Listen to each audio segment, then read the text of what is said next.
Hello, everyone. It is me again. Uh, nice little exchange this morning with my granddaughter and my daughter. The little one, they want to try and have her sleep in her own crib now, and hopefully she'll sleep more through the night because she has enough sleep at night. She'll be up 2 or 3 hours. Yeah, not wanting to go back to sleep. But that was because also she was, mom would take her in the bed, so she was first in the crib, and then she wakes up, then they take her in the bed, and anyway. And they realized pretty quickly this isn't working. So she comes down, she says, Mom, this is the second night again. She slept through it, through the night. And I said, oh, that's great. Okay, we're sleeping through the night. So she goes to bed between 7:30 and 8. And then when the parents go up about 11 o'clock, 10, 11 o'clock, she wakes up every time. And uh, and then they have a little give and take with her, but then they put her back down, and then they have to listen to her crying, right? Yes. Oh my gosh, that is so hard as a parent to just go, no, no, no, no, no, no, I'm not, right? And then it takes about 10 minutes of her hollering without any tears, and she goes back to sleep. And now this is the second night. I said, wow, this is great. You guys are doing great. You're tough. You guys are really tough. So here, they've been talking about putting her crib that is in their room now into her little room. And I thought they already done that. It turns out they haven't. The crib is still in their room. And I'm going, oh my gosh, that's even harder, right? To do that. And I said, wow, you guys, that's amazing. That's the perfect way to get her to know, no, this is your bed. We're still here. You're not alone, right? And be real tough and no eye contact, no nothing, right? And to teach her to just, well, this is what we're doing at nighttime. And then once that situation is nicely secured, right? Then one can move the crib into her room.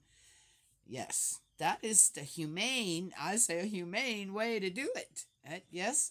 And I told her, I said, oh my gosh, you guys are doing this perfect. This is absolutely perfect on how you guys are doing this. That's how it is done. And the first night, she says they were both of, mom and dad were under the blanket so they wouldn't hear her scream the way she was screaming. And that girl has a will of iron. Anyway, so there it is.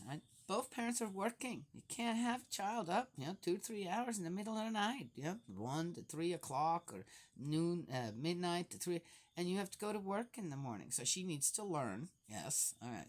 They're doing it perfect. All right, I didn't have none. I didn't work. I mean, I didn't work. I was at home with all of my children. And until they were about 2 years old, they just crawled in the bed with us and they went back to sleep. So it wasn't like they were up playing or anything. That kind of just didn't happen. So, and then when they were about 2 years old, they decided they wanted their own bed. Yes, they wanted to sleep in their own bed. So there it was. And, then suddenly less and less. But our children, for a long time, and they would wake up in the middle of the night, they knew they could always come and crawl in with the parents. So, but again, that's because I did take care of them at nighttime. My husband could just sleep, and he did. He slept through everything. And because I stayed home. Yes, yeah, yeah. Does it make it easier? Just because it does make it easier when you can stay home and you don't have to get up and get dressed and you're all, right? Yes, it does. It just does. It's true. That is true. Anyway, so it's just, I'm going, oh my gosh, so perfect. My daughter goes, oh, Mom, that makes me feel so good. You said I'm perfect at something because you can't. But I said, well, but then when I do tell you that you did really well, that's genuine. She said, yes, and I appreciate that tenfold more. Ah, nice. Yes. Anywho, so that's it. That's all I have to share this morning. Still worried about your mother, of course. Every day I'm just waiting for her release. That's what I'm doing. Okay. In the meantime, we're keeping going on this for the reputation of God, and we are in the book of Ecclesiasticus. Moses, 45. From Jacob's stock he produced a generous man who found favor in the eyes of all humanity, beloved by God and people. Moses of blessed memory. He made him the equal of the holy ones in glory, and made him strong to the terror of his enemies. By the word of Moses he made prodigies cease, and raised him high in the respect of kings. He gave him commandments for his people, and showed him something of his glory. For his loyalty and gentleness he sanctified him. Choosing him alone out of all human beings, he allowed him to hear his voice, and led him into the darkness. He gave him the commandments face to face, the law of life and knowledge, to teach Jacob his ordinances and Israel his decrees. Aaron did a lot of that, actually.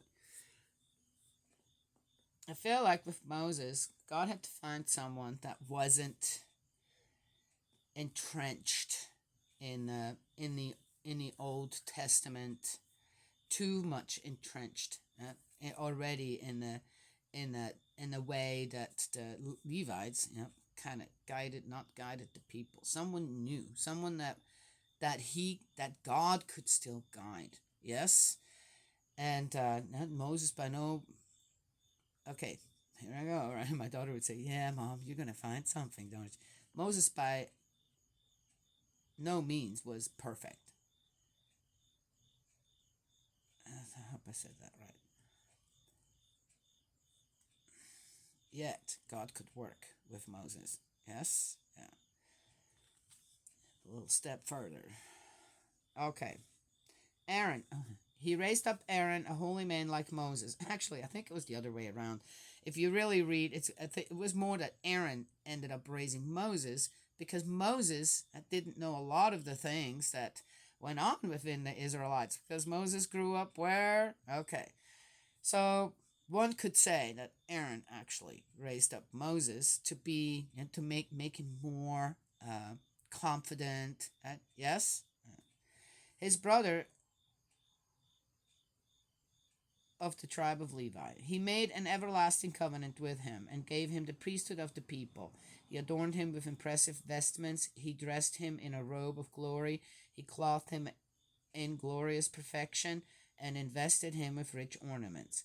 Let's not forget what happened to the sons.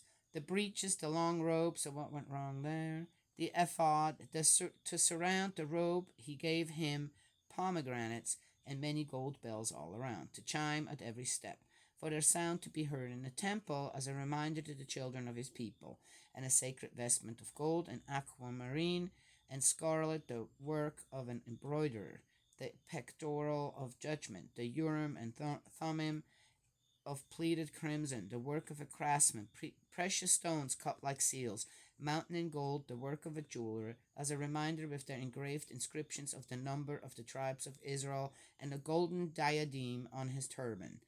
They had to be reminded that stuff.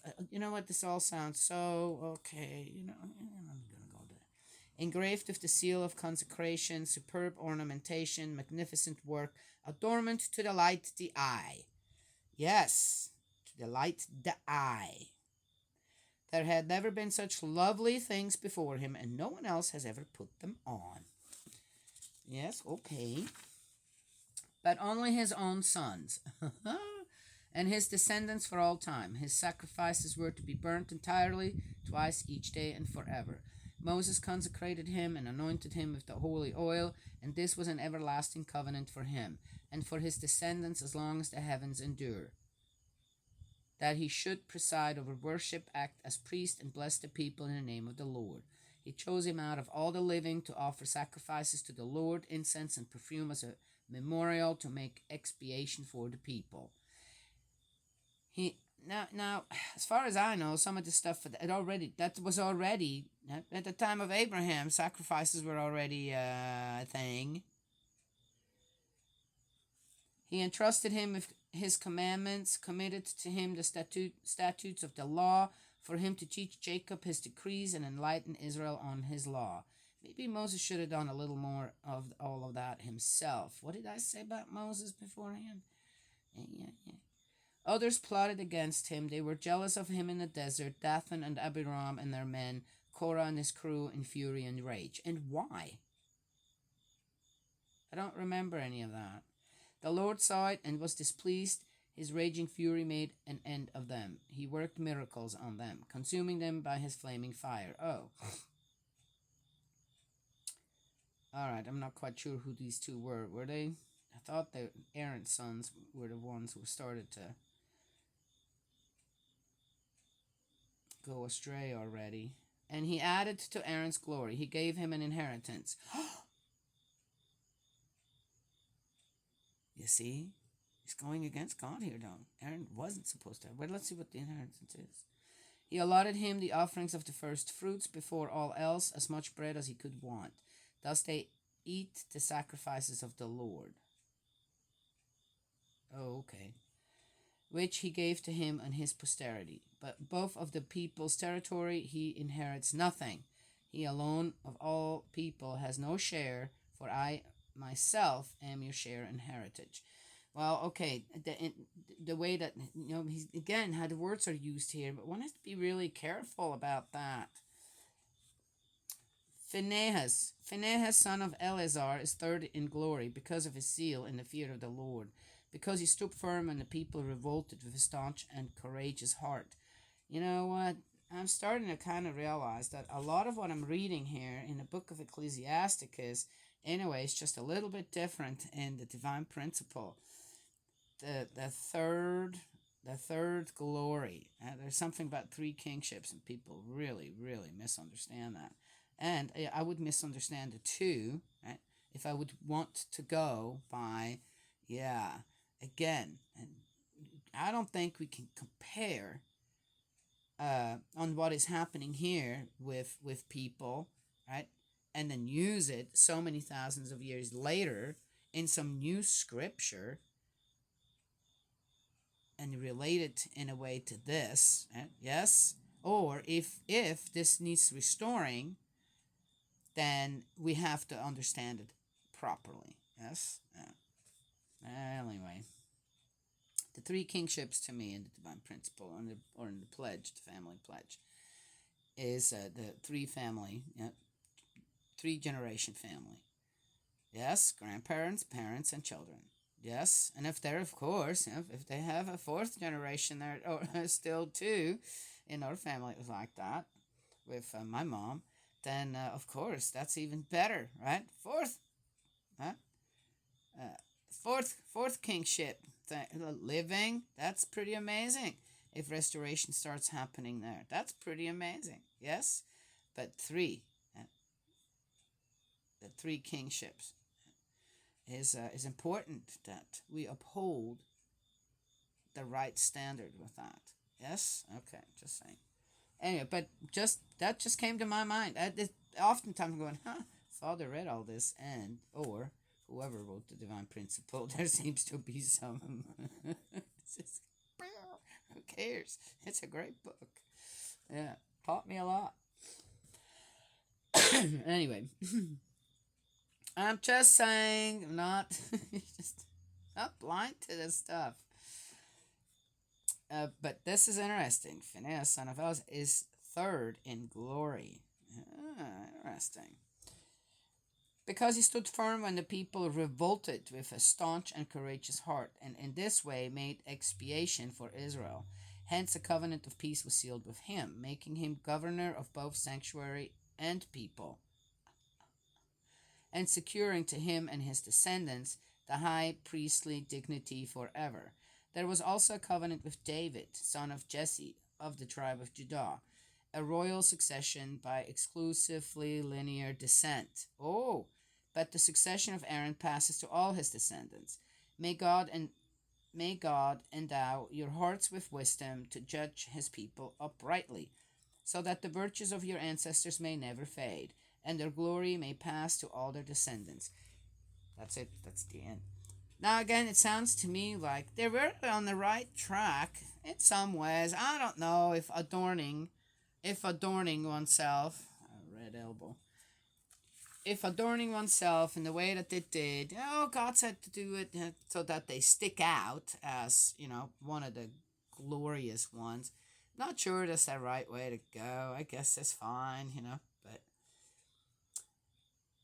but it seems like they made a really good foundation to start going in the right direction as a free people now. Yes, as we are. In our movement, for example, in the Family Federation for World Peace, we believe in the change of lineage there, and the blessing and the second coming.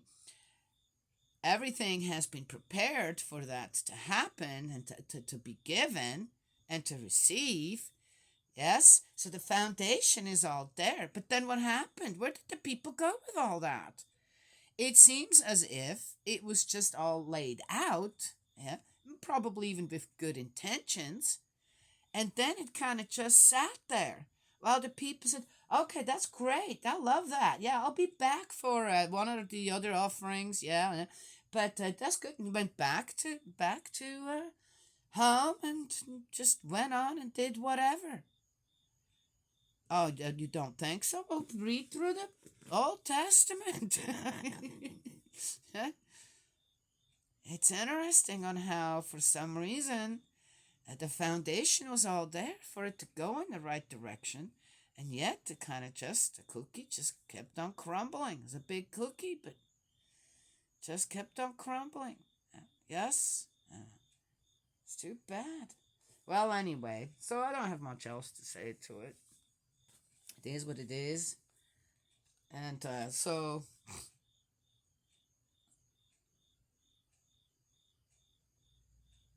yeah, what do we do? What do we do? What do we actually do? Do we change? And when now, in our situation here, right, or say in mine, have I changed anything? Oh, heck yeah.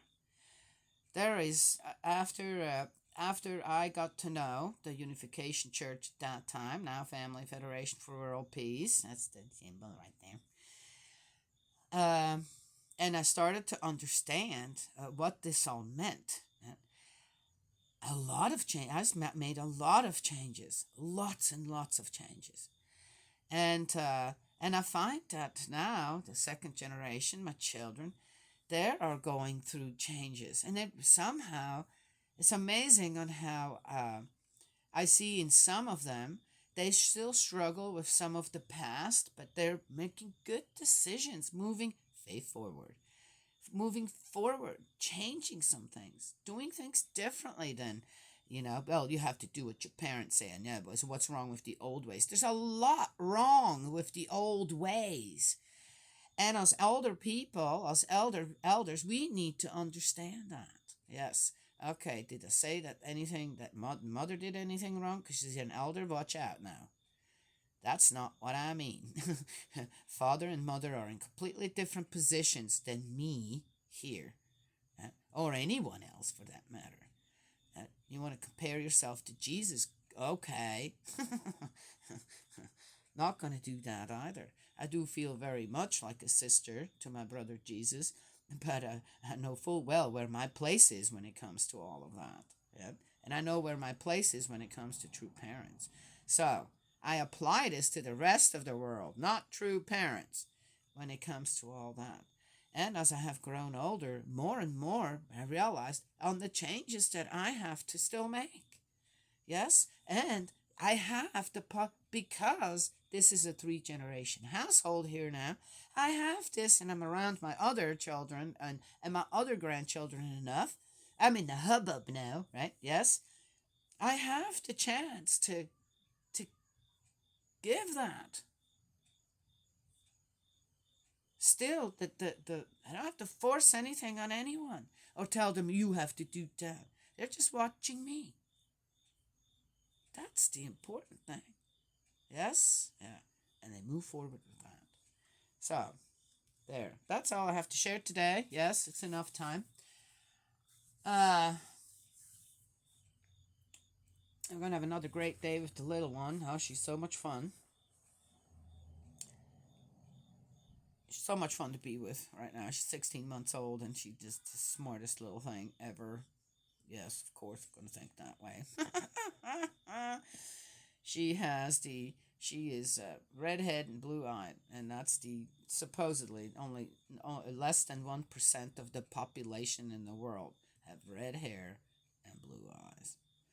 Wow, don't we feel special? You betcha. That doesn't mean that anybody else out there. I'm, and here's the thing. Most common one, I believe, is brown hair and hazel eyes. Yes, don't take my, but I think that's the most common one. So here we are, right? My daughter, myself. I think my oldest granddaughter has brown eyes and quite dark hair. Not sure about. Yeah, but most of my children, three of my children have brown hair and hazel eyes. Yes, only my youngest one has dark hair and brown eyes, gray eyes. Maybe she has hazel eyes too. Ooh, now I'm gonna need to ask her.